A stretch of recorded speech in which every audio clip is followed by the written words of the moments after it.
Good morning and welcome to Morning Movie News as we enter the final week of January, which is typically a slow month for movie-going and entertainment news in general, and this year has certainly been no exception. We had a couple of exciting things happen, but for the most part, a real snooze fest. That's okay. Hollywood needs to recharge too after its mega awards / blockbuster season, which is what the Thanksgiving and December movie-going weeks have become.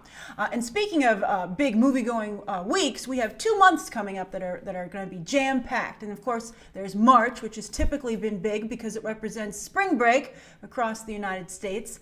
But also February has become a huge month thanks, to movies like Deadpool, The First Kingsman, and The First 50 Shades, which, staked out this new territory for blockbusters. And so we've got some doozies coming up. Now, of course, what kicks off this 2 amazing months of moviedom and entertainmentdom is the Super Bowl, which is this Sunday. So, of course, we're excited for the big game, but we're also excited about the trailers that will debut during said game. So that's going to be the first story of the day, and also the viewer question ties into this as well.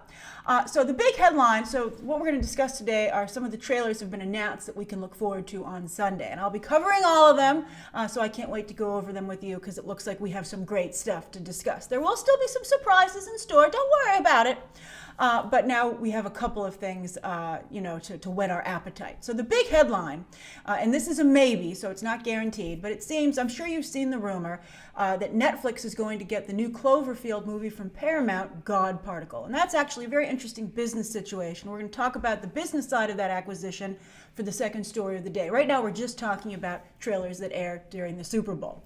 And it seems that Netflix is going to make this announcement official by debuting a trailer for God Particle again during the big game. And Netflix got into the Super Bowl mix last year with the Stranger Things Season 2 trailer, which performed quite well itself. This would be a big deal and a big coup for Netflix. And again, we'll discuss that in the second story. So that's the first trailer that we can look forward to. Then Universal, which airs the Super Bowl on NBC, that's part of the Comcast empire. I don't know if they get a discount, but they're happy, the money stays in-house, right? So they're going to be promoting 2 upcoming movies, Jurassic World Fallen Kingdom, but also Dwayne Johnson's Skyscraper. This is one of my movies to watch for 2018. I'm very excited about it. It's a little bit of a Die Hard ripoff, but the whole thing was filmed in China, and I'm pretty darn excited about it. Both of those movies will have multiple spots dispersed throughout, because again, the money stays in-house, so why not spend it, right? But the full trailer will debut for both of them, it seems, online. You're going to see that happen with a couple of movies. They're only going to pay for a 30-second spot and then debut around a minute and a half to a 2.5-minute trailer online. They'll direct you to go online and watch it now, and we will. Then Paramount, they're going to do that with Mission Impossible 6. Tom Cruise has already announced that. Very exciting. Can't wait to see Henry Cavill's stash in action. But then this is fascinating. They're going to also push A Quiet Place. That's the horror movie, the thriller that John Krasinski stars in and directs with his wife, Emily Blunt. So that is a tremendous show of faith from Paramount. And that's going to tie into the viewer question. Then Disney has a couple of spots, but they're being mum on what they're going to show. Everyone's expecting Black Panther because they have a deal with Lexus. And basically what happens is I think Lexus pays for the spot, but they get to have Black Panther in their spot so everybody pays attention to it. It's a little bit similar to what Batman v Superman did with Turkish Airlines at the Super Bowl, you might recall, although their 2 commercials didn't air actually during the game. Some of these will air during the pre-show, the pre-game discussion where it's a little cheaper, so keep that in mind as well. Disney, they're going to have a couple of other spots, and the question is, what will that be? It could be another Infinity War spot. I don't know. It seems a little early, especially because they just recently debuted one. They could do something for Solo, and people are pointing out that would be the first time that Disney has advertised a Star Wars movie during the Super Bowl, but they've never opened one for Memorial Day weekend before either, right? And in the past, they have advertised Pirates, one of their previous Memorial Day releases. That release date has been so bad for Disney, I don't know why they keep putting movies there, but we could get our first look at Solo. Some said maybe A Wrinkle in Time. I think that's very unlikely. I wouldn't spend that money at the Super Bowl for that movie. I don't know how well it's going to do. Maybe it'll be a surprise, but I think these are all other better candidates. And then, as I said recently, when they debuted the new characters for The Incredibles 2, with that much information released, I expect a trailer pretty soon, and I would think the Super Bowl is a great match for The Incredibles 2. So that would be what my money would be on. Or in this case, I guess Disney's, right? And then Warner Brothers, Sony, and Fox are all sitting it out. Warner Brothers typically sits it out, but as you can see, sometimes backdoors an ad through a commercial partner like Turkish Airlines.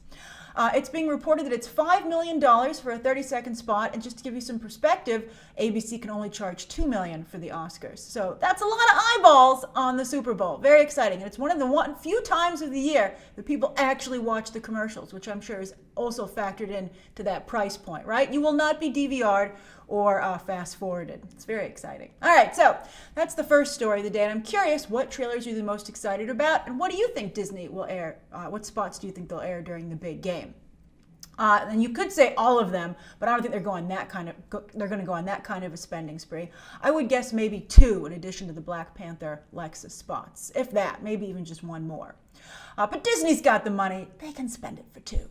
All right, so let's go on to this God particle story for Netflix. I was going to cover it last week, but I didn't get a chance, but I've been thinking about it. And the reason this came up is that Netflix has been very quiet at Sundance, which just ended over the weekend. And people were thinking, well, where's Sundance and, the negotiations for some of these pictures? Well, it seems that Netflix was, not only was their money tied up in acquiring God particle, but also their attention as well, because this would be a major deal for them. So they were very distracted during Sundance and, didn't do a lot of business this year. But this would be a huge win for them. Now, just to remind you, this, of course, is produced by J.J. Abrams. It's part of the Cloverfield franchise. I think that the first Cloverfield, everyone kind of has mixed feelings about it, although a lot of careers were launched with that film. But I think 10 Cloverfield Lane was a really nice surprise. And so people are very interested in God Particle, also because of its amazing, diverse global cast. Even behind the camera, it's directed by Julius Ona, who is a Nigerian filmmaker, and this is his first big movie. He's made 1 feature film before, mostly shorts, but this is his first big studio flick. I don't know how well it speaks to him, that his ability, that it had to go to Netflix. But still, he's in good company with Alex Garland. We'll get to him in a minute with Annihilation.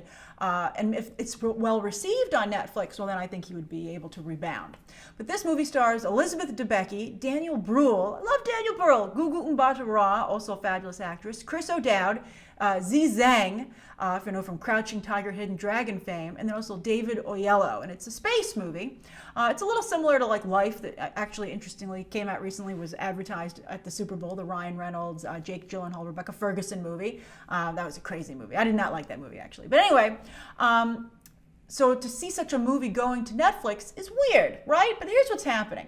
This is the second Paramount movie as of late to go to Netflix. The first being Annihilation. You might recall we discussed this in my trailer reaction, the latest trailer reaction. Alex Garland wouldn't take notes from Paramount and his producer, David Ellison. So since he wouldn't do that, even though it's going to get a theatrical release in the United States, everywhere else in the world, I think maybe except for China, it's going to go on Netflix. And Alex Garland ain't too happy about that, but still not so unhappy that he's going to take the notes, right? So I guess he's going to let audiences decide if that was a stupid decision by Paramount or not. Or maybe it'll become not so stupid to stick a movie on Netflix. We'll see. We'll talk about that in a moment.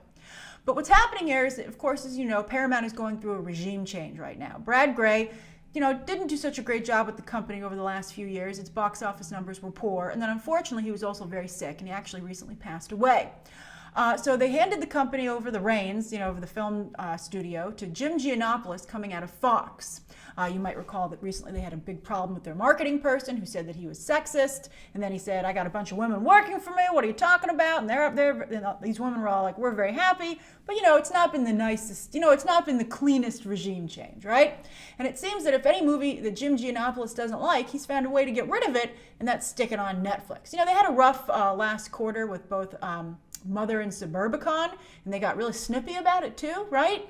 They're like, if Netflix took risks, you would be. That's interesting, actually. Come to think of it, they said Netflix. They were like, if Netflix took these risks, you'd be applauding them, but you're saying horrible stuff about us. So I guess they were like, you know what? Let Netflix take the risk. And so that's what they're going to do with both Annihilation and God Particle. That's an interesting, collaboration there. If Netflix ever wants to maybe get into a studio, they might have an in right here at Paramount, and as long as we're doing all these acquisitions these days. And that would be fascinating to see the reverse, where Paramount doesn't acquire Netflix, but Netflix acquires Paramount. But Netflix is starting to do pretty good in the movie game. They struggled there for quite a while, but this, 2017 was a good year for them. Bright was very popular with audiences.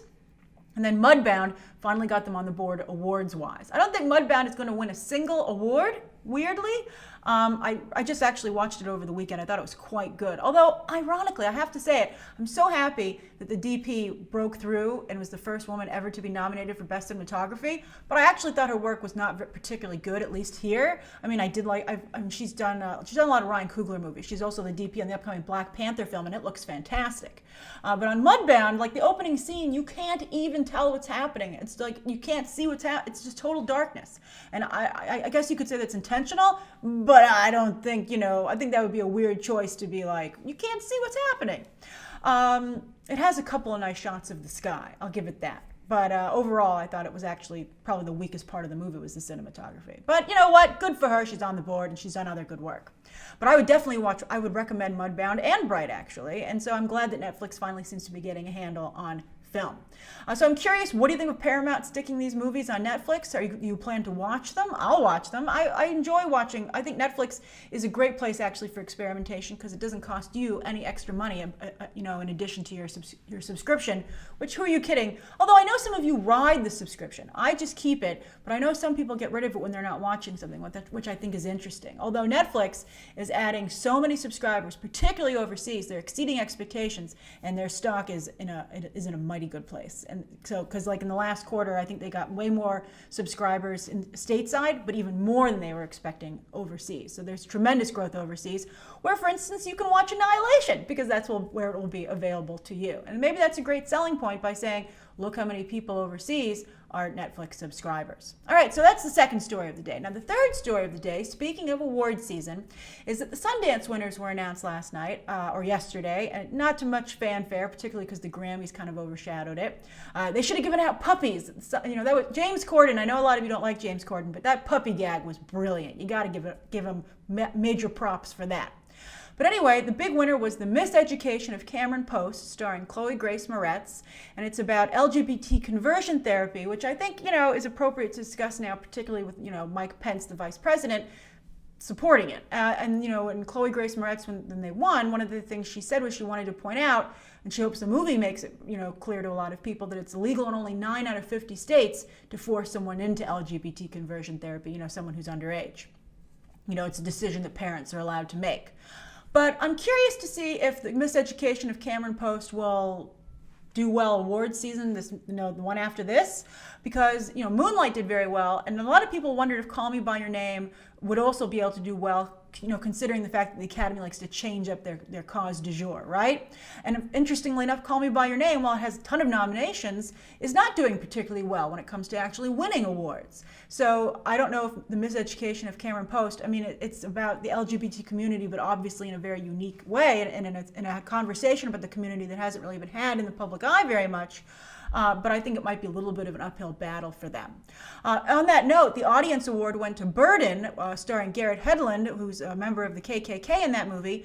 But, there's elements of that in Mudbound, so, with the same actor. So I don't understand how they think that's going to do during award season, because I think a lot of voters will say, well, we already covered this. And when I looked to see who won last year for both, the Major Drama Award and then the Audience Drama Award, they didn't do particularly well during award season this year. So it makes me wonder if Sundance is still relevant. And it might be a situation where filmmakers have come to believe it's just too damn early to debut your movie. For instance, The Birth of a Nation, Birth of a Nation, it's a play on the Birth of a Nation movie. But the Nate Parker film was a huge Sundance sensation, won a ton of awards, and was a frontrunner.